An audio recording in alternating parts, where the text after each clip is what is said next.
Welcome to the Jill on Money Show. It's Tuesday, November 12th, and we are here trying to help you make better, less bad, more considered financial decisions. We do that by having you do a tiny bit of work. We ask that you go onto our website, jillonmoney.com.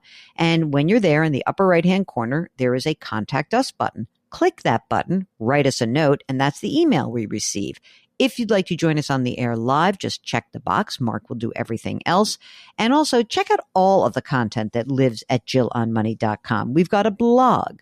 We have videos. We've got resources. We've got a radio show. All the links right up at the top will bring you to all that stuff. It's great.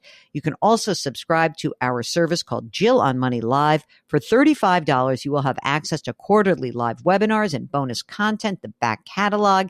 And this week, we are conducting our next live webinar. It's on Thursday. This Thursday, 7 p.m. Eastern Time, we will be looking at your year-end financial planning, tax loss harvesting, talking about things like how you can take winners and make hay with those winners. All these things are very important aspects to cleaning up your financial life before the holidays take over. So why don't you join us? $35, Jill on Money Live. All right, Mark, we've got to do some emails today because I see you've sent a bunch to me. So let's get on with that. This first email is from Barry, who writes, I am 67 and I have reached my full retirement age. Should I start taking Social Security now or dip into my 401k and wait until I turn 70? What should my withdrawal strategy be when it comes to pulling money out? 401k, Roth IRA, or savings account? Which one should I tap first? Thank you so much for reading this and for your help. So, a couple of things here, Barry. One is that unless there is some nasty diagnosis or really short life expectancy for you, I think that it is probably better to wait until you turn 70. And that waiting period will also give you an opportunity to pull some of the pre-tax money out of your 401k and use that to live on.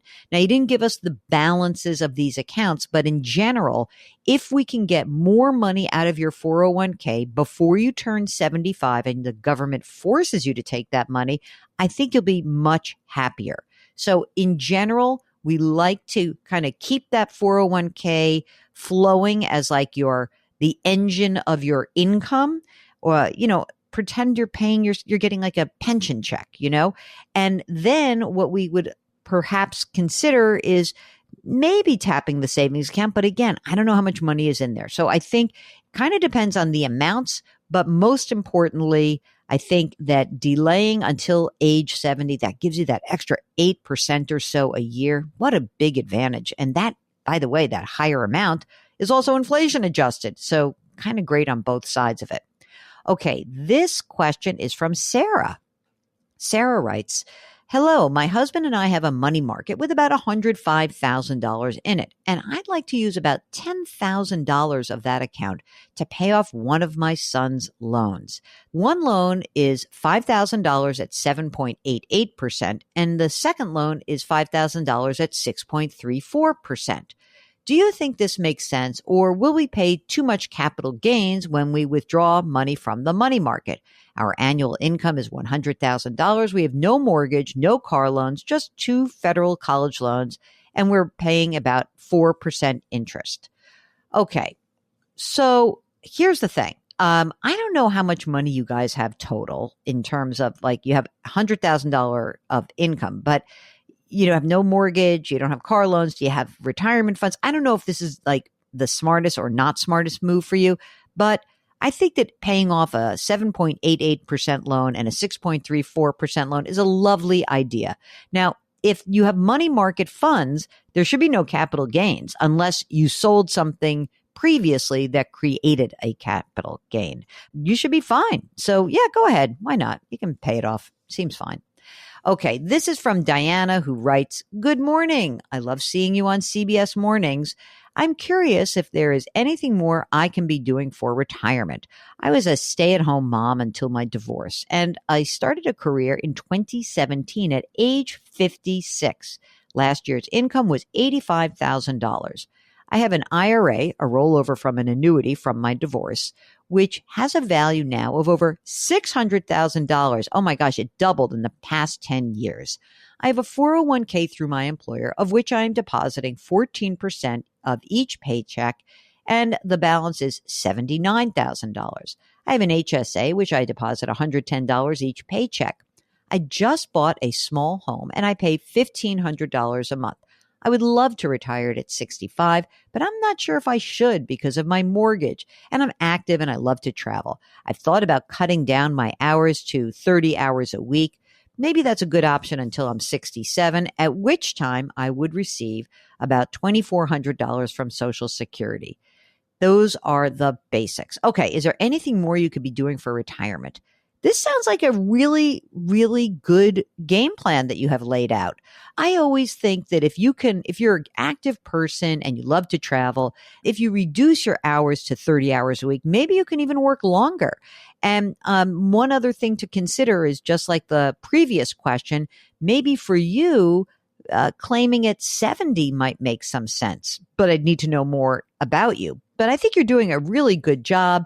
I love the idea that you're putting money into an HSA. I mean, I just would be careful. You didn't mention any emergency reserve fund, but I'm hoping you have one. So I'd love for that to be in place as well. Sounds like a good story so far, and still evolving. So way to go, Diana.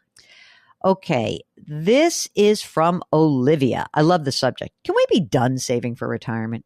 Okay, I'll just answer. All right, I got to read the message. My husband and I would like to stop saving for retirement and use excess funds during the next 8 years to help send 2 kids through college and save in a 529 plan for a third kid who will attend college after we stop working.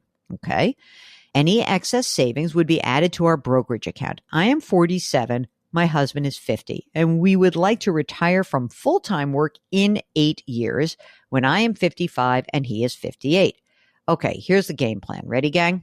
They are going to drain $1.1 million in their current pre-tax savings and then also dip into $500,000 of Roth accounts if needed to fund their expenses between 55 and 61 and a half before they start receiving their pensions. Oh my God, their pensions are huge.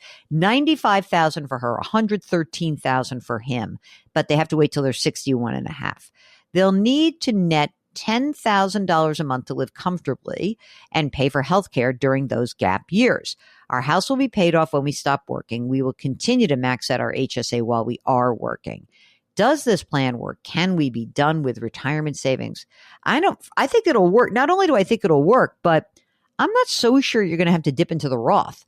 I'd be a little bit careful about using excess funds for college just because, I don't know, like there's a part of me that thinks that the college years, that could kind of drain more than you think.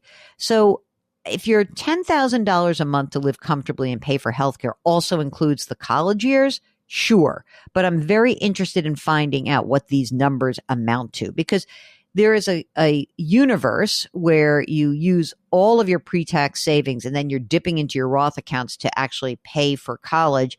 And then once you get your pension, you're kind of done. And I don't want that. I'd love for you to have some liquidity. Almost would rather the kids take on a little bit of debt and you can help them if need be. Okay. So that to me is something important. I hope that helps. Give us a holler back if I haven't explained that properly. This next note is from Ron, whose subject is choosing which stock mutual fund or ETF to pull money from in my 401k once I retire. Okay, here's the message. In January, my intent is to sell high to create income for my retirement. So I guess the question is, should I look at year-to-date, 1 year, 3 year, 5 year, or 10 year performance to make the choice as to which fund I will draw down from? How about don't do that at all? Pull down in a way that keeps your allocation consistent. If you're pulling money from a 401k, there's no tax issue around like should I pull down the money that has been gone up more or less because of capital gains? The money that comes out will be taxable income to you.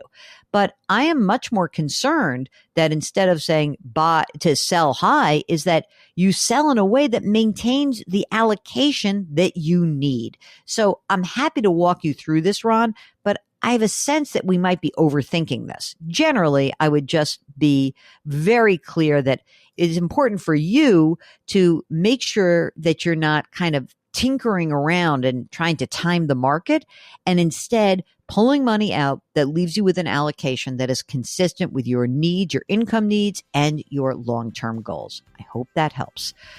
Okay. Hey, Mark, that's it. That's the show. And if you've got a financial question or any other question that remotely touches your money, give us a holler. Go to JillOnMoney.com and just click that Contact Us button. Let us know if you'd like to come on the air with us live. We'd love to have you.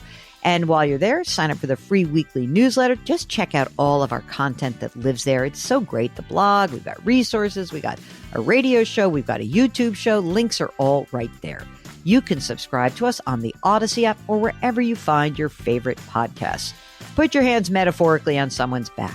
Change your work, change your wealth, change your life. Thank you for listening, and we'll talk to you tomorrow.